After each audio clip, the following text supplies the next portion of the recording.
New ইয়র্কের গবেষণা প্রতিষ্ঠান ওয়েলথেক্সের হিসাব অনুযায়ী বাংলাদেশ এখন ধ্বনি উৎপাদনে পৃথিবীর নেতৃস্থানে। মানে স্পিকার, আপনি জানেন বঙ্গবন্ধু শেষ সময় পর্যন্ত বৈষম্যের বিরুদ্ধে কথা বলেছেন। তার সেই বাংলাদেশ এখন উচ্চ বৈষম্যের দেশ, কিন্তু তার স্বীকৃতি বাজেটে নেই।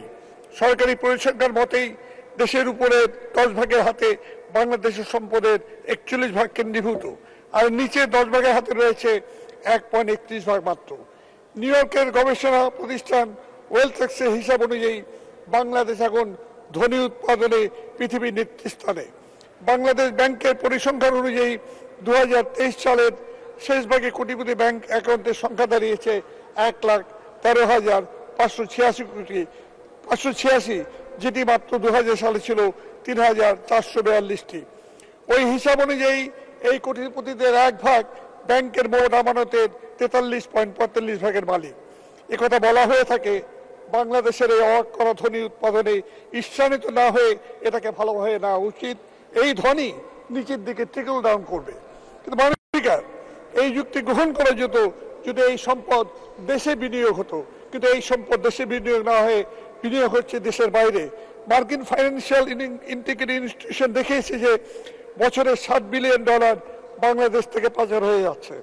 মানে স্পিকার, এই বিনিয়োগ হচ্ছে কানাডার বেগমপাড়ায়, মালয়েশিয়ার সেকেন্ড হোমে, সিঙ্গাপুর, দুবাইয়ের আধুনিক শপিং মল, রিয়েল এস্টেটের হুন্ডি ব্যবসায়। এই টাকার লভ্যাংশ দেশে ফিরিয়ে আনা যাচ্ছে না।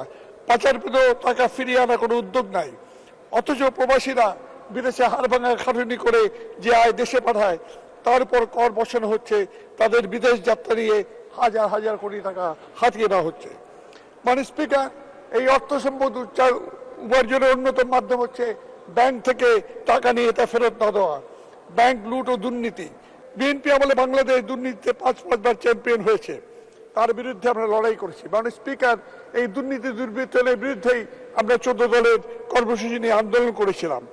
সেই সময় আমি বিভিন্ন লেখায় দেখিয়েছিলাম দুর্নীতি বন্ধ করতে পারলেই আমাদের প্রবৃদ্ধি 2.5 ভাগ বৃদ্ধি পেত। কিন্তু বিএনপি আমলের দুর্নীতির সুযোগের থেকে, শীর্ষস্থান থেকে, সেই কলঙ্ক থেকে আমরা মুক্তি পেয়েছি ঠিকই, কিন্তু এখনো আমরা সেই সূচকে শীর্ষ 10-এর মধ্যে রয়েছি। বরং রাষ্ট্রীয় ক্ষমতার অপব্যবহার করে দুর্নীতি সম্পত্তি যে চিত্র বেরিয়ে আসছে তা দেশের ভাবমূর্তি কেবল নয়, সরকারি বিভিন্ন প্রতিষ্ঠান সম্পর্কে জনমনে অনাস্থা সৃষ্টি করছে। একথা এখন আর অস্বীকার করার উপায় নাই যে সাবেক পুলিশ প্রধান ও সেনা প্রধানের দুর্নীতি চিত্র হিমশৈলের, অর্থাৎ আইসবার্গের টিপ অফ আইসবার্গ মাত্র, ক্ষুদ্র পরিভাগ মাত্র। এখনো বিশেষ ব্যবস্থা গ্রহণ করে দুর্নীতি বিস্তার রোধ করা না গেলে হিমশৈলের ধাক্কায় দেশের উন্নয়ন অগ্রগতির সলিল সমাধি হবে। কিন্তু দুর্ভাগ্য হলো মানে স্পিকার, আমরা দেখলাম বরং এখানে পুলিশ অ্যাসোসিয়েশন থেকে সাংবাদিকদের দুর্নীতির খবর প্রকাশ করার জন্য ধমক দেওয়া হয়েছে। অনেক মন্ত্রী এই তথ্যগুলোকে অনুমান ভিত্তিক বলে অভিহিত করছেন, ডিফেন্ড করছেন। মানে স্পিকার, আমি এই প্রসঙ্গে দুর্নীতি বিরোধী অভিযানে চীনের উদাহরণ আনবো। সেখানে পলিট ব্যুরোর সদস্যকে পদচ্যুত করে যাবজ্জীবন কারাদণ্ড দেওয়া হয়েছে।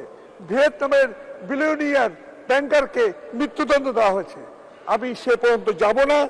আমি কেবল বলবো দুর্নীতির এই মহোৎসব বন্ধ করতে এখনই বিশেষ কমিশন গঠন করে দুর্নীতিবাজদের বিরুদ্ধে বিচার করা হোক, তাদের অর্থ সম্পদ বাজেয়াপ্ত করা হোক এবং কঠিনতম শাস্তি দেওয়া হোক। ঋণ খেলাপি অর্থ আত্মসাৎকারীদের জন্য ট্রাইব্যুনাল গঠন করা হোক।